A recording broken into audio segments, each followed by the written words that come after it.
और जानना चाहा कि महाराज जी एक बात बतावें, श्रवण कुमार सत कार्य कर रहा था, धर्म के मार्ग पर था, माता पिता की कांवर लेकर के राम राम क्या कहना, श्रवण कुमार जैसा पुत्र किसी को कहाँ प्राप्त हो रहा है।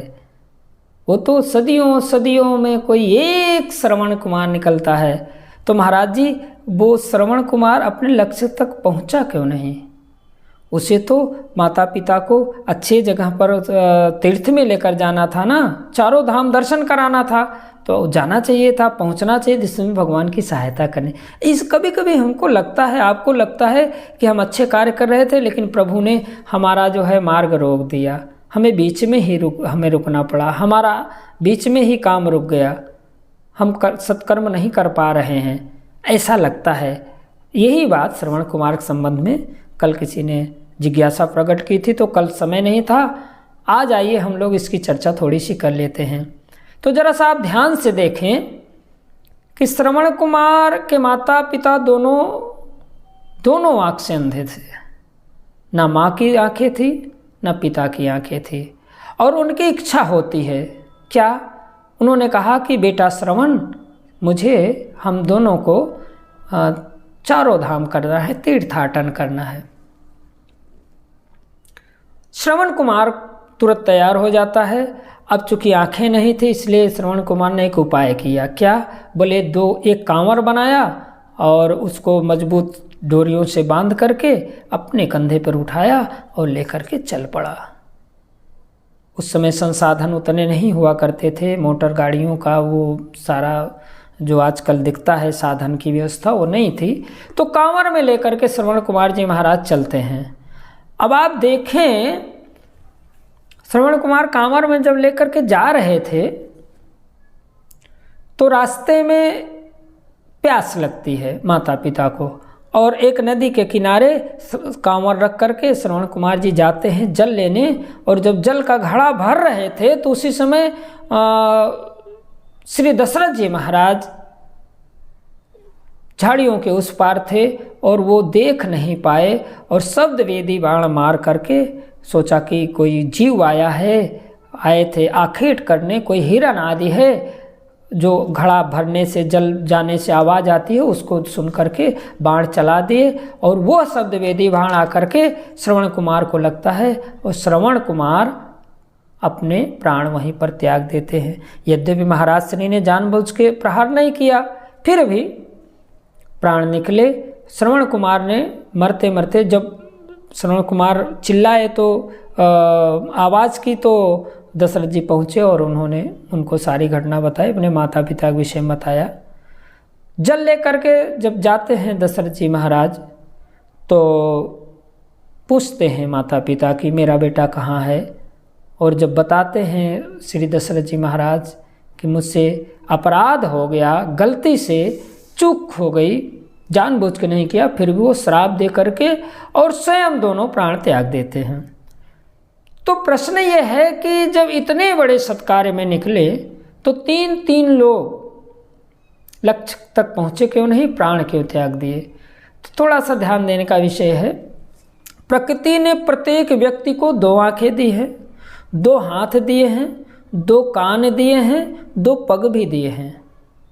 तो ये सारे जो हमारी इंद्रियां हैं, ये हमारे काम काज के लिए तो है ही, संसार के काम के लिए तो है ही, लेकिन सारी इंद्रियां भगवान ने इसलिए प्रदान की है कि अपना काम करने के बाद भजन भी करो भाई, और जो साधन उपलब्ध हो उससे करो।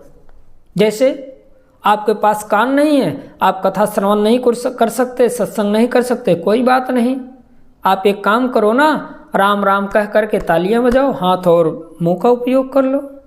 आपके पास दृष्टि नहीं है तो आप कान से श्रवण कर लो, तालियां बजा लो। आपके पास हाथ नहीं है तो कोई बात नहीं, आप आँख से भगवान का दर्शन, विग्रह दर्शन करो, कान से कथा श्रवण करो, मुंह से भजन करो, पैर से पग पग जा करके माँ गंगा का स्नान करो और भगवान का तीर्थाटन करो, विग्रह का मंदिर पे जाकर दर्शन करो। जो भी साधन, यदि केवल श्रवण करने से ही कल्याण होता तो केवल कान देता प्रभु, फिर तो आंखों की जरूरत नहीं थी, दर्शन की भी जरूरत है। और अगर केवल दर्शन से ही व्यक्ति का कल्याण होता तो केवल आंखें देता, फिर कान की आवश्यकता नहीं थी। ये सारे जितने भी हमारी इंद्रियां हैं सब अपने काम के साथ साथ भजन के लिए भी भगवान ने दी है, सत्कर्म के लिए भी दी है। तो जो आपके पास उपलब्ध हो, जैसे श्रवण कुमार के माता पिता के पास क्या नहीं था भाई? बोले आँख। और जब व्यक्ति कहीं मंदिर में जाता है तो सबसे ज़्यादा उपयोग किस बात का करता है? बोले आँख का। कैसे? बोले दर्शन करने तो जाता ही है, और दर्शन किससे किया जाता है? आँखों से भाई। और उनके पास यही नहीं था और वो तीर्थ दर्शन करने निकल पड़े। तो इसका मतलब ये हुआ कि धर्म के मार्ग पर तो चले, लेकिन धर्म के वास्तविक स्वरूप को ग्रहण नहीं किए। कैसे?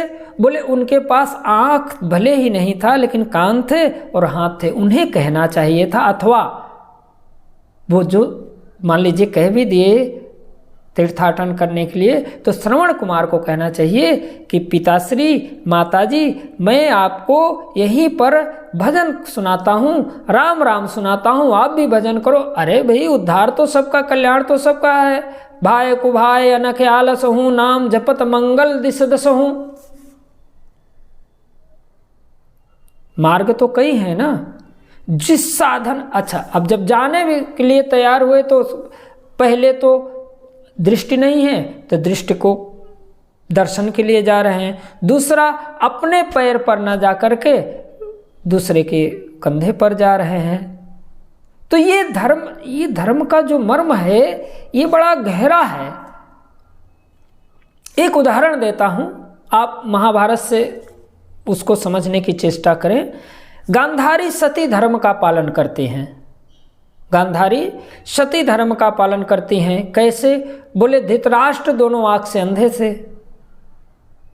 अब धृतराष्ट्र से जब विवाह हुआ गांधार नरेश ने कर दिया गांधारी का, तो गांधारी ने प्रतिज्ञा कर ली कि जब मेरा पति संसार की खूबसूरती को नहीं देखता, वैभव को नहीं देख सकता, तो मैं भी कभी आजीवन नहीं देखूंगी। काली पट्टी अपने दोनों आंखों में बांध ली। आपने देखा होगा, सुना भी होगा, पढ़ा भी होगा। तो ये किसी ने पूछा ऐसा क्यों करती हूँ? बोले जब पति उस चीज़ का आनंद नहीं ले पा रहा है संसार का, तो हम भी नहीं लेंगे, ये सती धर्म है मेरा। अच्छा ठीक है भाई, अपने धर्म का आप पालन करें। गांधारी आजीवन इस धर्म का पालन करती है। और अंत में जब युद्ध काल चल रहा था महाभारत का, तो उसने दुर्योधन से एक दिन युद्ध के विभीषिका को देखते हुए, दुर्योधन के अंत को नज़दीक पाकते हुए कहा कि पुत्र एक काम करो, मेरे पास सती धर्म से अर्जित शक्ति है, मेरी आंखों में वो तेज है कि अगर तुम नग्न होकर के मेरे सामने आ जाओ तो मैं तुम्हारे पूरे शरीर को वज्र कर दूं और फिर तुम्हें कोई जगत में मार नहीं पाएगा। आप इस बात को ठीक से समझने की चेष्टा करें। पहली गलती गांधारी से कहाँ हुई जानते हैं? सती धर्म का पालन तो करना चाहिए था, लेकिन क्या अच्छा होता कि वो अपनी भी अब कि ये कोई अच्छी बात है क्या कि एक तो नहीं देख पा रहा था, अंधा था, दूसरी भी अंधे होकर बैठ गई। अरे भाई, धर्म तो ये भी था कि वो कहती कि मेरे पति भले ही आंख उनके पास नहीं है, लेकिन मैं अपनी आंखों से जो देखूंगी उसको ऐसे वर्णन करूंगी अपने पति को कि उनको यह एहसास ही नहीं होगा, ये पता ही नहीं लगेगा कि मेरी आंखें हैं भी या नहीं। आप ध्यान दीजिए, आप कोई गाना सुनते हैं, कोई संगीत सुनते हैं, कोई प्रवचन सुनते हैं, भले ही तस्वीर ना देख रहे हों तो अंदर तक मालूम चलता है ना। कोई चर्चा कर दे, जैसे एक बात समझिए, कोई आपसे सामने बैठ करके बार बार कहे अरे भाई वहाँ गए थे तो बहुत सुंदर मिठाइयाँ थी, क्या चाट बना था, अरे गोलगप्पे बहुत सुंदर थे, तो मुंह में पानी क्यों आता है? श्रवण करके भी जीवंतता आती है, विवेक में, आत्मा में व्यक्ति को दृश्य दिखने लगता है। तो सबसे अच्छा तो यही होता कि मेरे पति को रास्ता नहीं दिखता, दोनों आँख उनके नहीं है, मैं उंगली पकड़ करके आगे आगे चलाऊंगी। तो क्या ये सती धर्म नहीं होता क्या? यही सती धर्म ठीक मार्ग पे चलता है, ये धर्म का सही स्वरूप होता। लेकिन उन्होंने दूसरा ग्रहण किया, अपनी भी आंख बंद करके बैठी, ना खुद वो देख रहे थे ना खुद देख रही थी। अब जब तुम भी नहीं देख रहे हो भाई तो उनको बताओगे क्या? वो तो अंधे हैं। अच्छा चलो ठीक है, फिर भी उस जो भी सत्कर्म व्यक्ति करता है, धर्म का पालन करता है, सही स्वरूप में करे या थोड़ा सा कम या ज़्यादा स्वरूप में, उसे प्रतिफल अवश्य मिलता है। लेकिन अब उसका उपयोग वो कैसे करता है? गांधारी ने क्या किया? गांधारी ने उसका उपयोग अन्याय का साथ देने के लिए किया। दुर्योधन अन्याय कर रहा था ना, न्याय के विरुद्ध खड़ा था ना, उसका सारा युद्ध न्याय के विरुद्ध था। पांडव न्याय चाहते थे, न्याय के लिए लड़ रहे थे, और गांधारी को चाहिए अच्छा धर्म का स्वरूप जो है वो किसके साथ होना चाहिए, न्याय के साथ कि अन्याय के साथ? धर्म तो न्याय के साथ होता है। और गांधारी ने अपने सती धर्म के शक्ति का उपयोग अन्याय के खिलाफ करना चाहा, और परिणाम ये हुआ कि जिस समय दुर्योधन नग्न होकर के चलता है तो भगवान मुरली मनोहर का था क्या कहना, ईश्वर की इच्छा के विरुद्ध जगत में कोई कुछ कर सकता है क्या? भले हो कितना भी धर्म के पथ पर चलने वाला व्यक्ति हो। भगवान मुरली मनोहर प्रकट हो गए, भैया दुर्योधन किधर जा रहे हो? अरे राम राम राम, आज तो आप कपड़े उतार दिए हैं। अपने कपड़े उतार दिए? दुर्योधन थोड़ा संकोच में पड़ा। भगवान ने व्यंग्य किया, बोले मैं तो यही जानता था कि आप दूसरों के कपड़े उतारते हैं सदा। व्यंग्य ये समझ रहे हैं आप ना, गांधारी के कपड़े किसने उतारने का आदेश दिया था, लेकिन आज ये तो उल्टी गंगा बह गई, अपने कपड़े उतार दिए।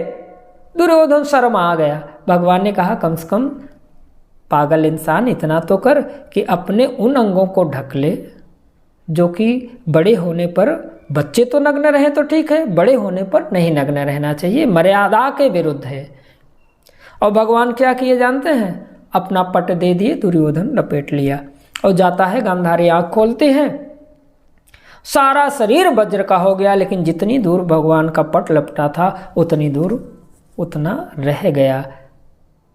आप इस मर्म को समझें, गांधारी ने धर्म के स्वरूप का सही पालन नहीं किया और उसके प्रतिफल का भी दुरुपयोग करने की कोशिश की।